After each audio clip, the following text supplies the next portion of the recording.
Hey folks, Mark here. We're in Pixinsight and I have a stacked set of images here on my screen from M33 which needs to be processed, and I thought I'd take you through the options and activities to process my picture. So let's just do that. I have over here a list of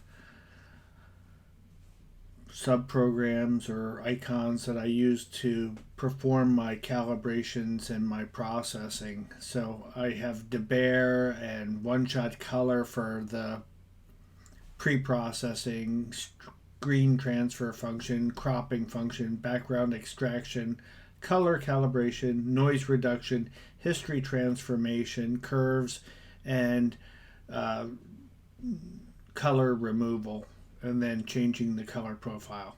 We won't use all of them today. Primarily, I'm going to do screen transfer function, which is to stretch the picture out so that it's not all dark. And then I'm going to crop it out to get rid of this excess black area here from all those stacks.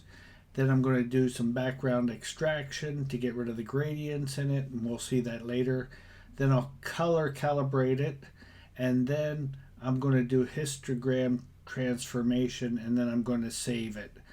The curves and the noise and the SCNR functions I'm going to do later on in Photoshop, so we won't cover those today with this, but at least it will give you a good idea and a good starting point for doing your images.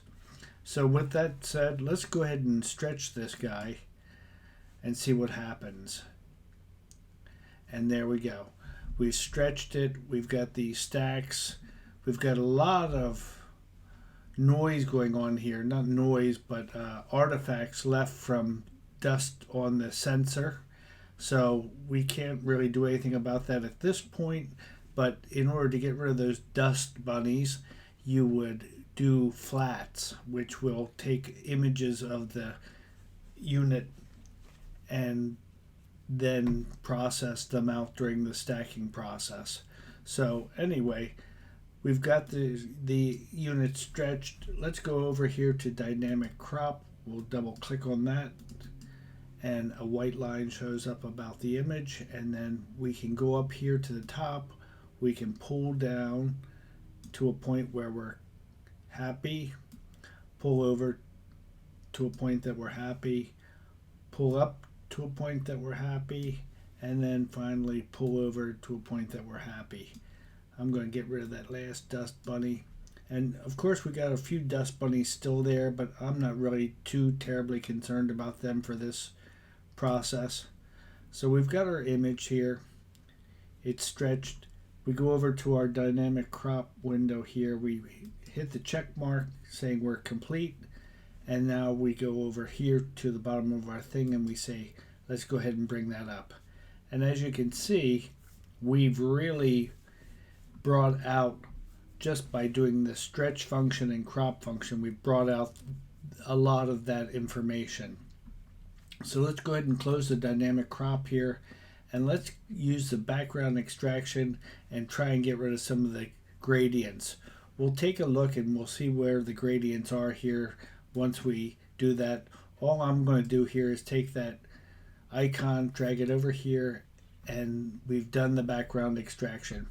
So now we have an image on top called the background. If we do a stretch on that image, it'll show us where the gradient is. And as you can see, the gradient went from that left corner to the right corner here, and that's taken care of. We got rid of that gradient.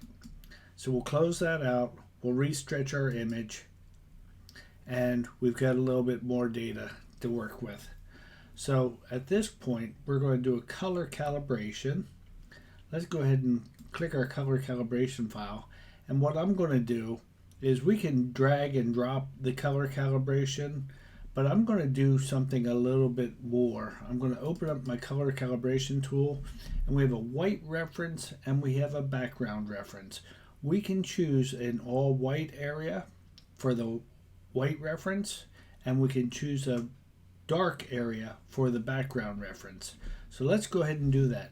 We go up here to this little tab here, and that's a tab for selecting a new image or a part of the image. So let's go ahead and we'll select this center, which is nice and bright, and we'll call that our white reference image. That'll be preview number 1. Okay, and now we'll do this again, and we'll get a real dark area here away from the stars and everything like that, and we'll call that the background. Okay, and we'll choose that. We've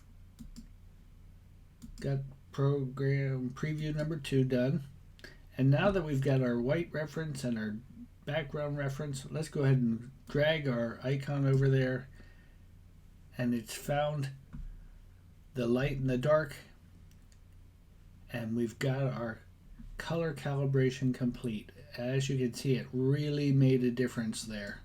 We'll close that out, and then once we hover over these frames here with the light and dark, we can delete those guys. Okay,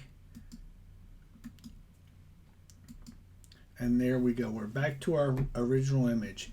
So we've done stretching, cropping, background extraction, color calibration. At this point, we're pretty well ready to modify this image in Photoshop. So what we'll do is we'll go to histogram transformation, we'll open it up, and we're going to go down here, and we're going to grab our triangle icon from our screen transfer function. That's what we use to stretch it, and we're going to drag that over to the histogram transformation bar at the bottom and drop it. And our linear line here that went from one corner to the other is now fully upright. It's now stretched the histogram. So what we'll do at this point is we'll take that triangle, drag it over to the image, and we've now changed the histogram transformation on the image. Of course, it turned all white, which is normal. All we do is go back to our screen transfer function box here and hit the reset button here in the lower right hand corner, and we're back to normal. At this point, we can close out our histogram transformation, and at this point we have pretty well set up this image for processing in Photoshop. We've got some good color here, and we've got some really nice nebulosity going on. Let's go ahead and zoom in here and see what we've got here. We've got some really nice hydrogen alpha, and we've got some really nice oxygen in here. So this is going to be a really nice colorful image. It's a little noisy, but like I said, we can fix that in Photoshop. So at this point, let's go up to our file and save this as a image, and we'll just save it to the desktop, and we'll save it as a TIFF, because TIFF is what you want to work with in Photoshop. It's chosen here. We've got M33 TIFF, and we're going to save it. It's going to ask us if you want to save it in TIFF, and we say okay. And now at this point, we have an option to save it in different sample formats. We're going to choose 16-bit because that's the best format right now for Photoshop.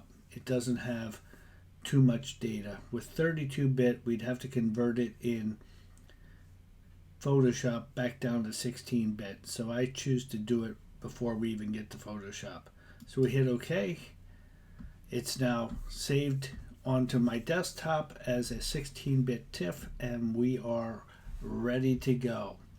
So with that, I wanted to say thanks, and stay tuned to the next tutorial, and we'll look at processing this image in Photoshop.